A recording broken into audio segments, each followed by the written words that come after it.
Thanks. Oh, action. Hey, what's up, guys? Welcome to today's talk. All right, what are we talking about? You're probably wondering. No, you're probably not, because you saw the title in the video. Anyways, we're gonna talk about training when it comes to a continuum. So that's why I'm at the whiteboard, okay? So, here's one thing to keep in mind, okay? I'm gonna use a car analogy and so forth and talk through this, but when we exercise and use our bodies, we can go on a continuum and so forth. So, yeah, you guys can see that, great. So what it comes down to is we may be able to give ourselves a chance to train hard, back off, train really hard, back, train really, really hard, and then take some time off and so forth. Understand, you cannot expect your body, which is a biological type of thing, it needs to be able to recover. We're not robots, right? So sleep's important. If you look at some of the past videos on the education section, which is the top of the page, I talk about the importance of sleep for spinal health. I guess I should probably, now talking about this, do another talk on sleep in the entire system. So if you start off, let's just talk about exercise. Say this is the beginning.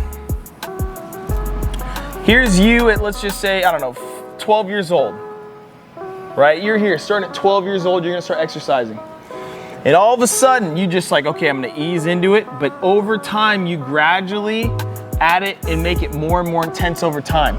There's a ceiling to that, okay? We can't train that way and increase intensity all the time. There has to be at some point, even if you're going on a linear path, some point of deload, right? Off season, whatever that may be. So what I want to talk about is understanding how to listen to your body and training on a continuum, okay? So let's just use this analogy. If we have a couple different types of exercise, we have cardio, okay? We have, and some people just like dudes, let's say most women like to do cardio only, and then a lot of dudes only like to do strength training, okay? Like so. So we got two different positions. Can you guys see that? Yeah, let me erase. Oh, you can see that. So, the hard part is that people either only do cardio or they'll only do strength. When really our entire body system needs both. The cool thing is you can use strength to do your cardio.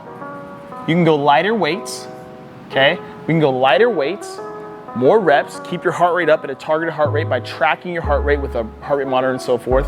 And then along with that too, the cool thing about some of the cardio machines now, which it didn't used to be like this, people just go for running, is a lot of the cardio machines now have variable resistance. And so you can get some of that strength from your cardio too when it comes to leg type stuff. I haven't seen many upper body cardio-esque type machines that you can increase intensity. I haven't seen one of the hand cranks in a while. But realizing that we can oscillate these two things. You can do some cardio, right? So say cardio is the low grade. And then we can do some strength where it makes it tougher, and then cardio. Realize that when it comes to your exercise journey, it's on an entire continuum.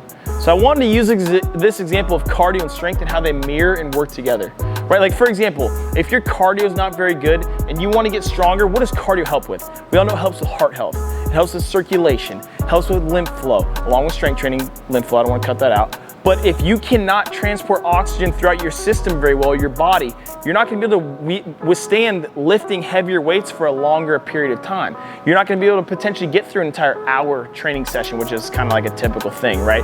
Or a 45-minute strength training session because your oxygen cannot stay at a high level when you're training, right? And we know that with strength and with weights and so forth. But if you increase your cardio to some aspect, it can then help with your strength and vice versa. Why do a lot of people do cardio? They do cardio because they think it's going to get them into the fat burning zone and help them lose weight.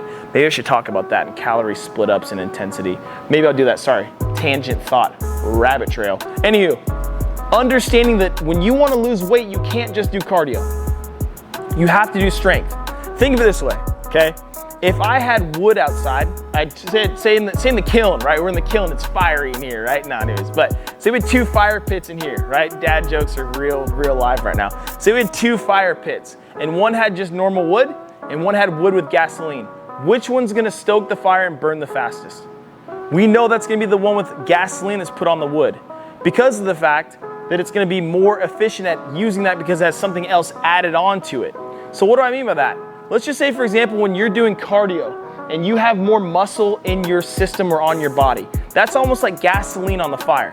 That's like, or gasoline on the wood. It's gonna stoke the fire more and so forth. So the more muscle you have, the more calories you need in demand to keep that engine roaring, okay? Now, what I mean by that, if I have more muscle, I'm gonna burn more calories. We know that. So don't just think you're gonna lose weight by doing cardio, right? We've gotta add in some strength. And realizing that both of these on a continuum really help that.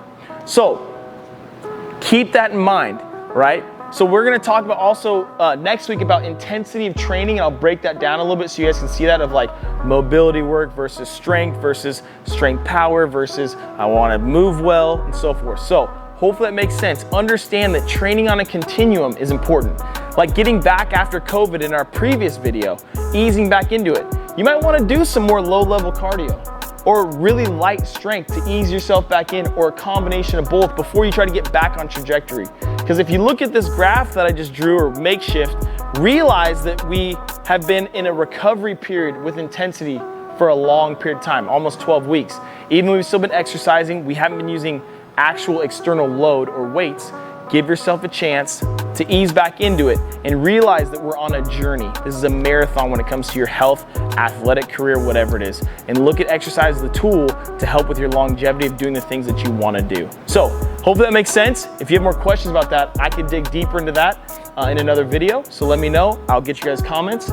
But good work, and I'll see you guys next week.